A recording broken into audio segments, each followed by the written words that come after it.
Hello, I'm Archie Luxury and welcome to Viewer Emails. Viewer Emails, fuckers! And I just want to say, man, you know, when you fucking send me requests on things, don't be such a pushy fucking asshole. And I got this request in, real pushy fucker, Mario. Mario's just being an absolute prick. And he's recently bought, God bless his soul there, he's bought himself a fucking Breitling. And you know, he's just really fucking pushing the envelope a bit there. He goes, hi, he gives me a big fucking, hi there Arch, I recently picked up a Breitling Avenger 2 Seawolf. I like it because it's not busy looking like most Breitlings. However, do Breitlings maintain a decent resale value? You always discuss the value of brands like Rolex and Patek, but I'm curious of your thoughts about Breitling. Thank you in advance. And I said, how about a small donation? How about a small donation, you cheap fuck? And he goes, I'll gladly give you a small donation. Please answer my question on the next episode of Viewer Emails. I said, Mario, you need to make the donation before I make the video, okay? And I got to tell you this, you know, you can fucking stereotype people by their watches, okay? Patek people are honest, generally honest, okay? There's a few spivs out there, but generally honest and honourable people. Lange owners are complete fucking assholes. Rolex gold owners are usually in some sort of sales role. Rolex steel owners are usually smart asses, and Breitling owners are just cheap fucks who just want to try and get information for free. Mario, just fuck off. You know that? You know, I'm just telling you honestly, man. You know, the brand, it just says it all. The resale values are about as fucking good as your fucking stinginess, okay? Fuck me dead. You know, it's just bullshit, absolute bullshit. And I don't like to say bad things about anyone, but Breitling owners, fuck are they cheap. They're just cheap, nasty fucks. And I had enough. And let's a bit of advice there. If you're looking for a decent watch for Christmas, we've got Christmas coming up very soon. And my advice to you would be to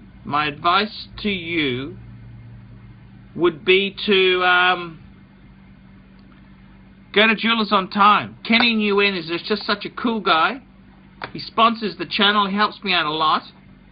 And that's where I'd be going. That's where I'd be going if you're going to be looking for a watch for this. If you're looking for a watch for this Christmas. And in all honesty, there, you can't. There's no bargains in Asia anymore. No bargains in Singapore, Hong Kong, Bangkok. Buy from Kenny Nguyen, a pre-owned in America, and that's where you're going to get your good prices. Let's take a break. Kenny Nguyen, Jewelers on Time. We specialize in the repair of Rolex and Patek Philippe watches. We've been doing the same thing for more than 25 years. We have Rolex technicians certified by Rolex who actually used to work for the company for many years, like if we're doing the work on the factory. We completely disassemble the watch and we put it to work like brand new condition. When you get a pre-owned watch, it's like if you're getting a brand new unit. The only difference is the money. Okay, Jewelers on Time. Great sponsor. Thank you, Kenny.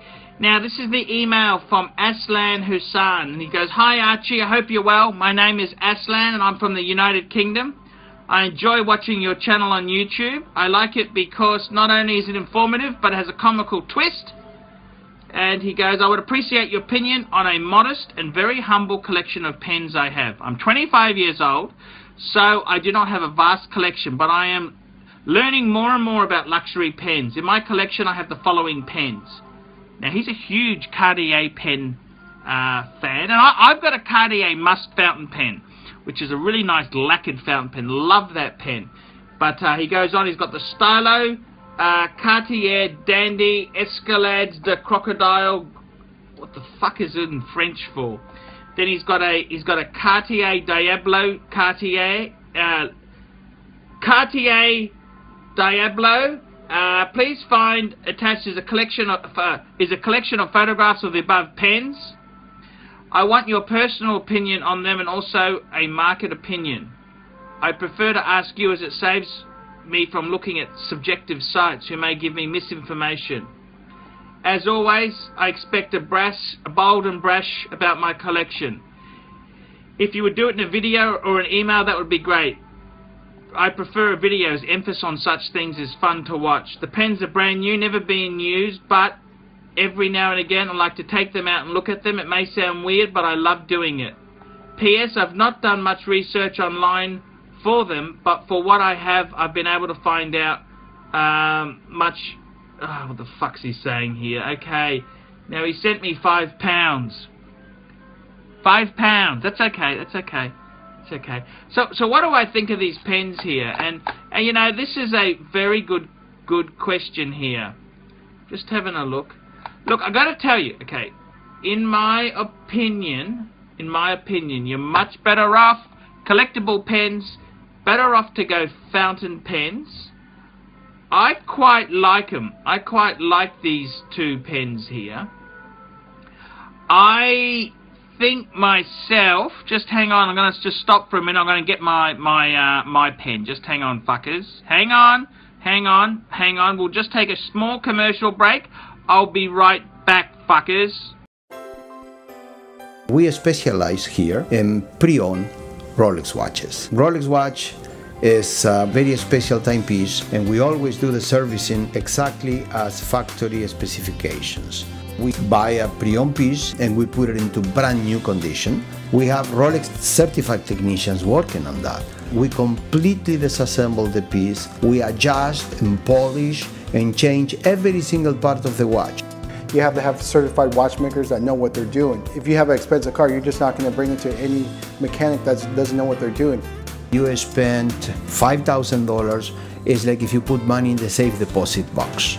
And 1 or 2 years from now, you will keep having your $5,000. We have to spend a lot of money to get all this equipment together, but makes me feel I'm doing what I'm supposed to do. It's not a question of money, it's my passion. Jewelers on time, simply the best. Sorry about that, fuckers. I just had to go and get my pens. He's talking about pens. I'll show you some of my pens. I've got the, this is the Dunhill Millennium pen.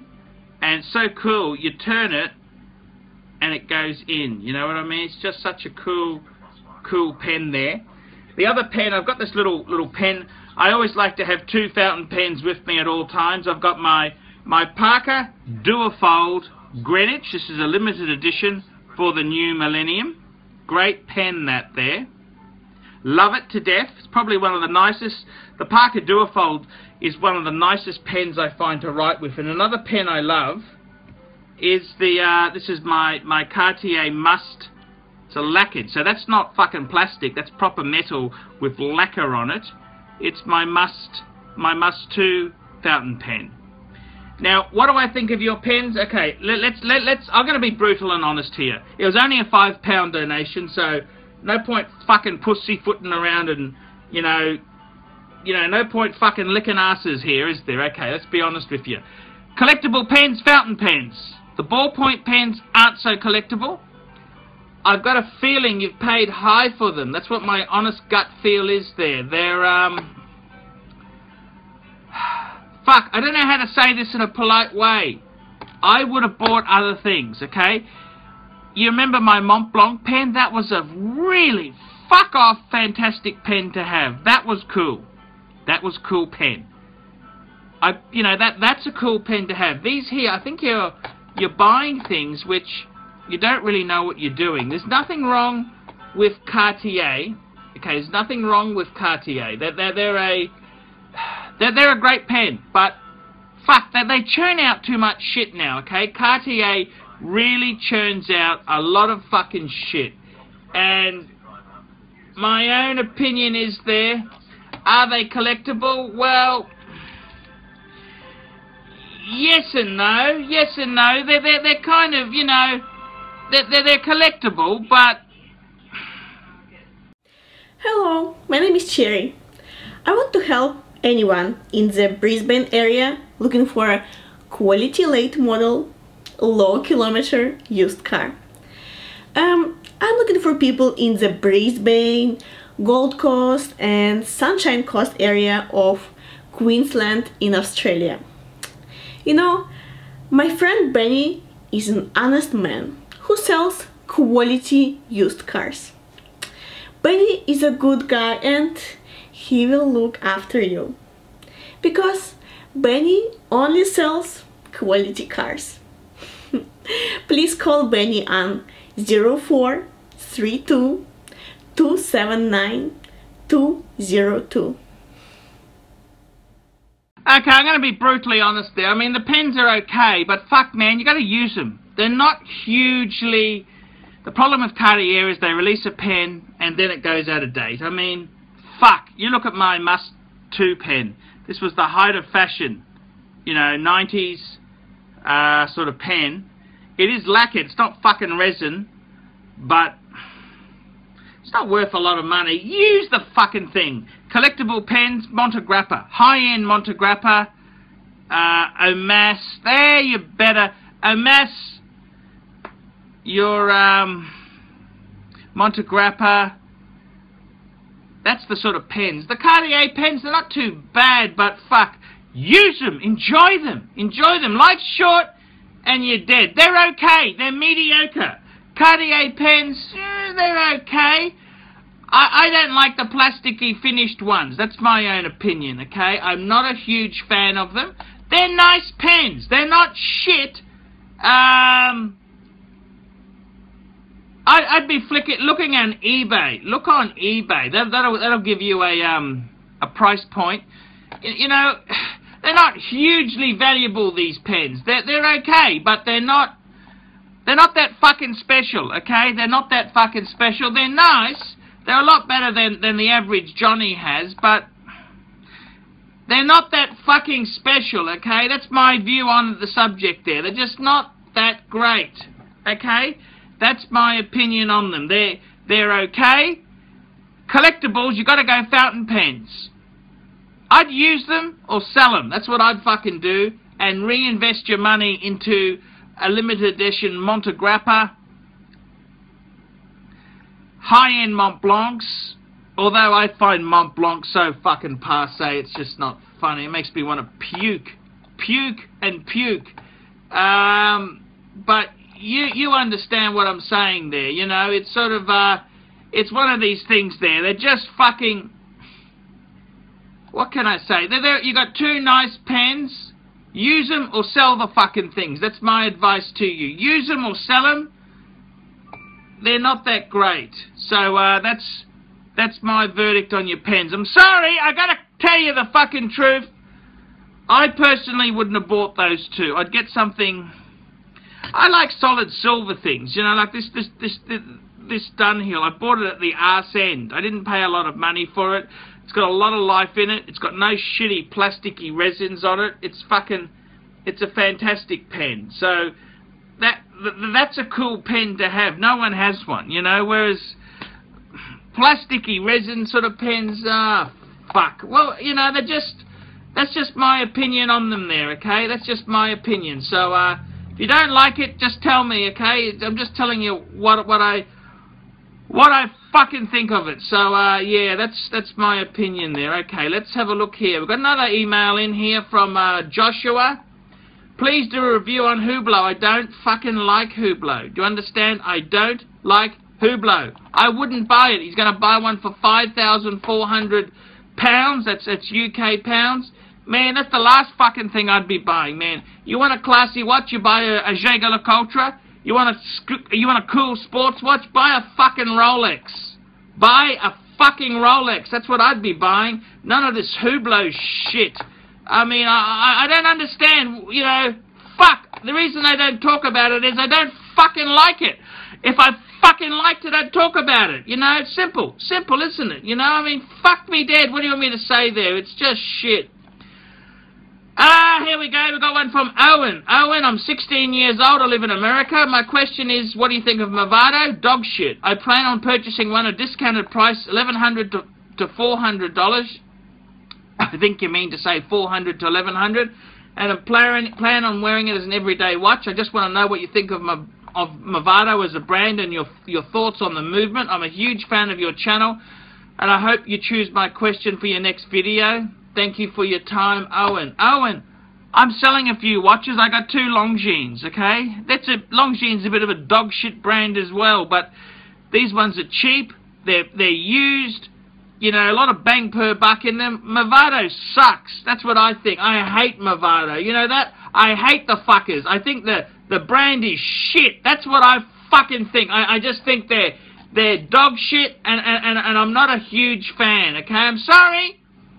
I'm just telling you what I think. I don't fucking like them. They just don't fucking do anything for me, you know?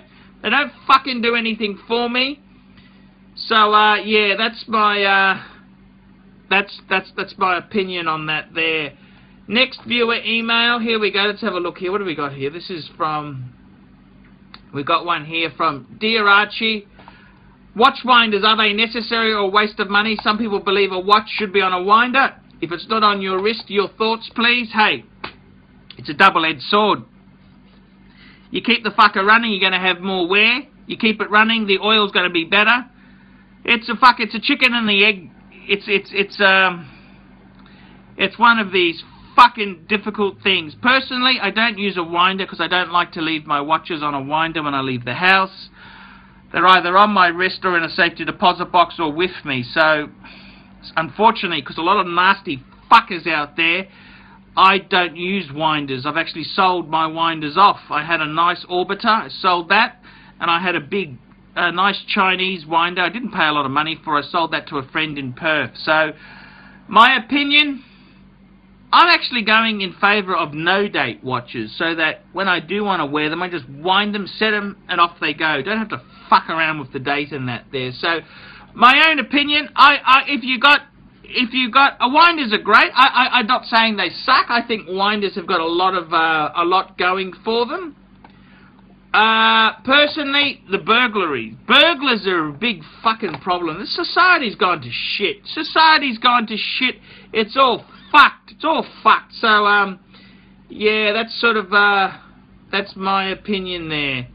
It's sad, but it's true. This is the way life is there. It's just fucked. It's just fucked. Now, let's have a look here. We've got one here. We've got one, oh, fuck, we'll go through this. Hi, Archie. This is from a Brazilian fan. My name is J.O. Bastita. I'm a Brazilian medical doctor. What's your opinion of the Omega Constellation men's line, the new one with the coaxial movement? I'm beginning a new phase in life. I want to celebrate with a new watch. I already have a Rolex Datejust two-tone with black dial, a gift from my father. Ah, fuck. I don't know why you want to buy Omega Constellation. My advice to you, buy the Omega Speedmaster Man on the Moon. That's the only fucking decent fucking Omega. That's what I can say. It's the only fucking decent Omega.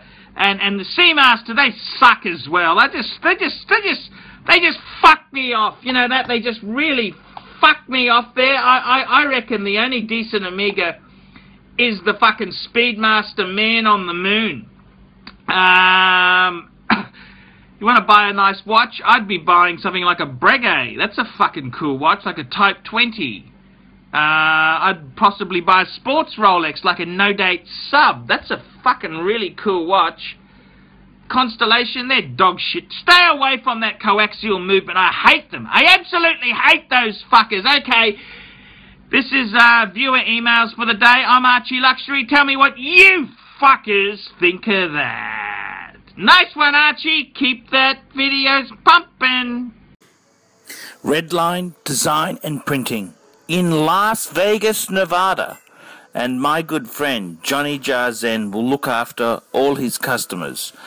Johnny Jarzen from Redline Design and Printing, an impressive client list, and he's always somebody who gets you over the line with Redline.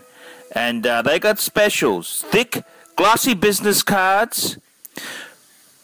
They've also got rush orders and luxury items, plastic business cards, liquid business cards, and metal business cards. They have a full full design studio. Redline Design and Printing, a proud sponsor of the Archie Luxury program. Redline Design and Printing, when you need to take it to the line.